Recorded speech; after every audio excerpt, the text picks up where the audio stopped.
And welcome to FTB Weekends. We are recording this Saturday, the 14th of May, 2022. I'm, of course, Jason C. McLean. It says FTB Fridays behind me, but it's a Saturday and it's FTB Weekends. I got to change the banner. With me, as always, Don McSweeney. Welcome. Hello. Hello. Yes. Now, before we get into this, I mean, this is a scorcher. Isn't it wonderful? I know it's crazy. Like yesterday too, I was on the mountain. It was really warm. Today, I just went out on the balcony. It's like really hot. I'm going to go to the canal because of, it's we deserve it. It's been a long couple of years. Let's just celebrate in the sun and try to forget it all. Yeah. But I guess before we forget it all, let's talk about it all now. Damn it, Jason! Why do you got to ruin the mood? Well, in a surprising or rare move, the entire UN Security Council voted to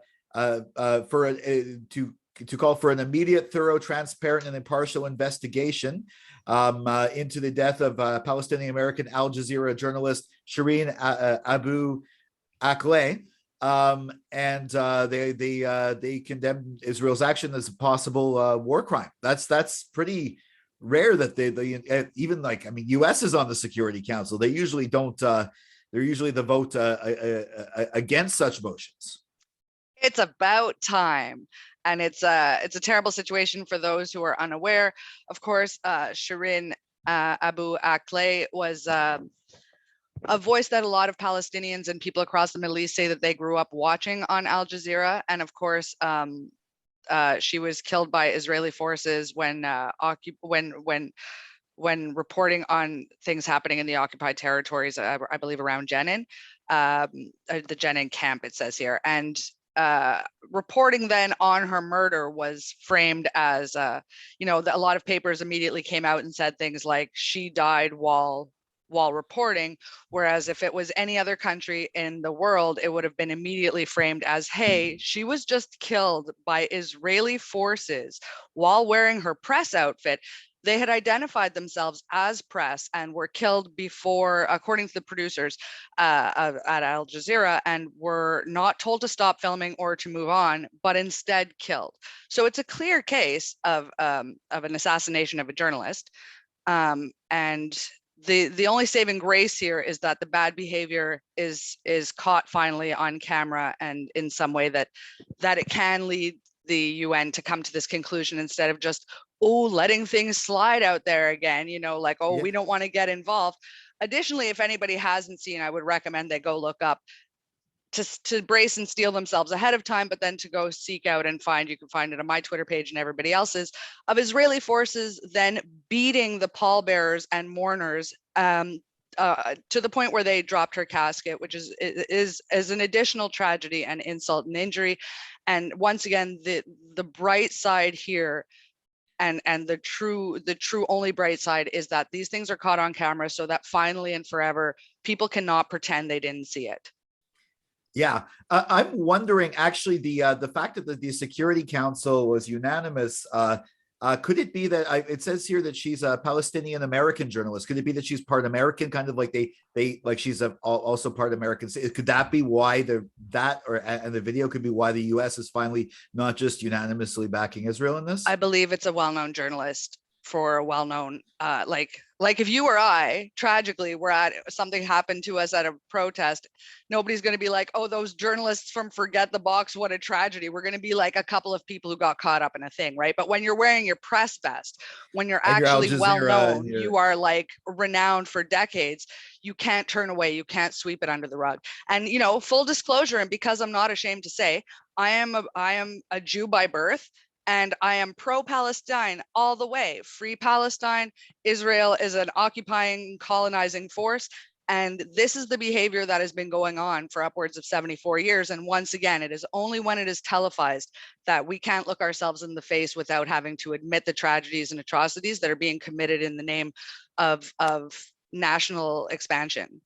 Yeah, and now I guess the UN might actually not be just toothless in this. At least, yeah, you're right. There's a sort of silver. Let me clarify too, because there sometimes gets confusion, and before anybody starts commenting, pushing buttons, and freaking out, I also want to say that the correlation where people try to make anti-Zionist sentiment and put it in the same basket as anti-Semitism. This is intentional, because if you frame something as hatred, you can get away with silencing voices. But the fact of the matter is, a country is not a religion, and we cannot overlook the overreach and overstep of a colonizing nation that just continues to take more land, killing journalists and beating funeral goers, beating people carrying a casket. If you're beating people carrying a casket and you're from the government, in any other country, we would denounce this as being an outright oppression and a terrible thing. And they've been running an apartheid state for years, and it's about time we admit it and say it out loud. Yeah. Moving to, I guess, another colonizing. Let's segue. Well, another colonizing nation that is sort of, I guess, currently catching up with its past is Canada, the one we live in. And in particular, Peterborough, Ontario. It's okay. That's a bit of a jump here, but NDP leader Jagmeet Singh was actually harassed by protesters, and he said, "This is interesting. He's been harassed before. He's dealt with problems before." He said that it was a quote, anger that I haven't seen before. Because basically, since the NDP and the Liberals formed a coalition government, people have been accusing Singh of propping up tyranny. Now, of course, the people who did this like really loud vocal, like they were screaming for him to die and stuff like that, are exactly who you'd expect. Some of them were people like sympathetic with the truckers. Others were this couple that owned a couple of restaurants in Peterborough that were shut down for not enforcing COVID protocols. But I mean, like that ugly style of like culture war on COVID American politics is coming to Canada. And interestingly enough, like I mean, Jagmeet, when he's had the hecklers before, it's usually like racist protesters. This has nothing to do with that. This is strictly on his support of forming the deal with the Liberals. This is one thing that happens when you align yourself with power, is you can't be the voice of the underdog any longer, and you get all the hate without any of the power. That's essentially what's happened here. It's no surprise. First of all, the people who are screaming about tyranny and being oppressed, the irony, of course, is, and the irony and the blessing is, we're still in Canada and everything is really fine. This is neither tyranny nor oppression. And we're, that's the blessing, is this is the stuff we have to complain about. Thank God for that. But at the same time, it just doesn't accomplish anything. Yelling at, I don't know. I mean, I'm all for a protest. I think in this case, though, it was just the fall down from aligning yourself with power. And if you want that role, I didn't see the video. Hold on. I need to say, I didn't see that video. So I'm going by what you're saying, that he said he had never experienced such hate before, but it wasn't racist, which is a really nice change for a moment. Well, that was me saying it wasn't specifically racist. But I know, but I mean, it's true that usually what he gets is racist. So at least we've elevated from the gutter to complaining about something other than brown people in charge. That's, I mean, yay for that. Yeah, but I have very low standards for society lately. I just want you to know. Yeah, I know. For example, I know security was increased on Trudeau. They've since all these protests began. They're not saying if security has been increased on Singh, but I've seen, for example, when I went to a Jack Layton rally at the Corona Theatre years ago, 2011. It was quite noticeable. The Mulcair was the last one on stage before Layton was going to take the stage, and as he was speaking, there was a lot of people that didn't really look like new NDP dippers or anything. They were wearing dark outfits with like little earpieces. It was clearly RCMP security. I like security with the crowd. So I'm wondering if like I mean, the thing is, like, they were chanting from. I wonder if like our politicians going to have to get more security because of this now. Well, remember that wasn't it on Pauline Marois? There was an attempt on her life, and it ended up killing a sound tech guy at one of the venues in Montreal. Yeah, Metropolis. Yeah, that was horrible. So, and that is horrible, and that is something that, I mean, I'm all for having our public figures protected, because a vehement and an educated debate is one thing, complaining is one thing, signing a petition is one thing, but going and trying to scream or violence a human to their face is like scary, not productive, doesn't show you're mentally stable, doesn't make people want to listen to you. It's like not helpful across the board, and I think people should be protected. Yeah. Well, one politician that doesn't want to, at least his speech in one language to be part of the election campaign, Francois Legault, Quebec's premier, declined the invitation to the English language leaders debate, despite having gone to the last one.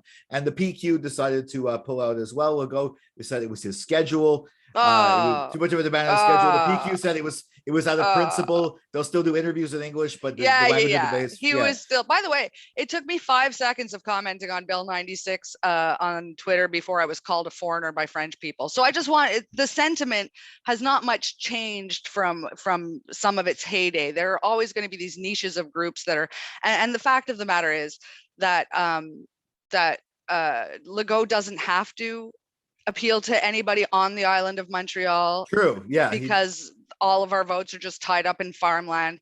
And my opinions have been exacerbated by the fact that we're trying to confine the things that make Montreal to a further corner and trying to oppress my ability to speak my language and get services in my language. One of the things included in Bill 96, by the way, and I know I've jumped ship, but this is just further proof of why Legault doesn't feel any need to speak to English people at all, ever, and will not, is that they're going to make it so judges don't have to be bilingual. Now, what's awesome is I have some experience in this, in that I prosecuted my domestic abuser, and that took 5 years of me going to court.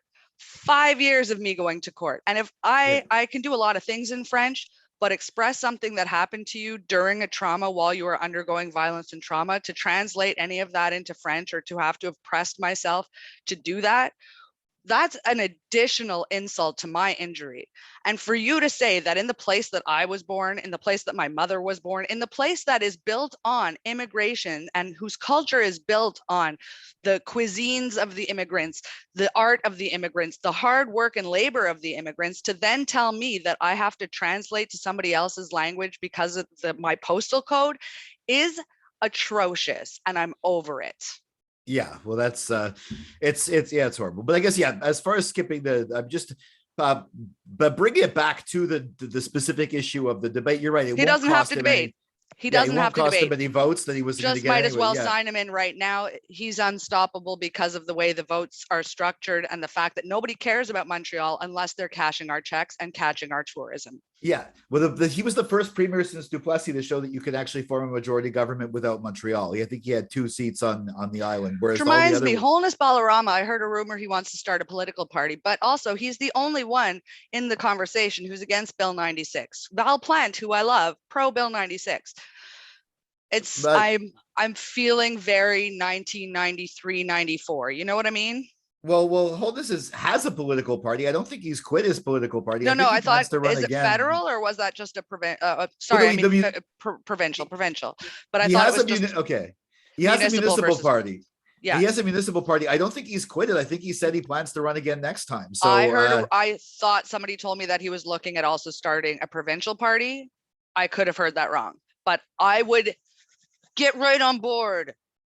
I think honestly, his best chances is probably to run with one of, I mean, this is what everyone feared he was going to do, but to run with one of the existing parties federally as a candidate, maybe become a campaign minister or No, something I like need him that. Like, here. I need him here fighting for our rights. He seems to oh be the yeah, only person who wants to preserve Montreal and the fact that yeah, Montreal is distinct for more than just language. Portuguese food didn't come to Montreal fluently French. Bagels yeah. were not created in Shawinigan. The fact of the matter is the tourists come here for an experience that is entirely Montreal, and that is distinct in and of itself from whatever Quebec wants to be. Okay, now moving on to something that now seems silly compared to everything else. Apparently, Elon Musk isn't going to buy Twitter after all. Well, or is it just a pause? It's a pause. He's invested. He wants to see exactly how many of the percentage of the accounts are actually bots. Like, But that's what why? he's saying. Well, I think because the thing is, and this is the thing, is he said he was going to get rid of the bots, right?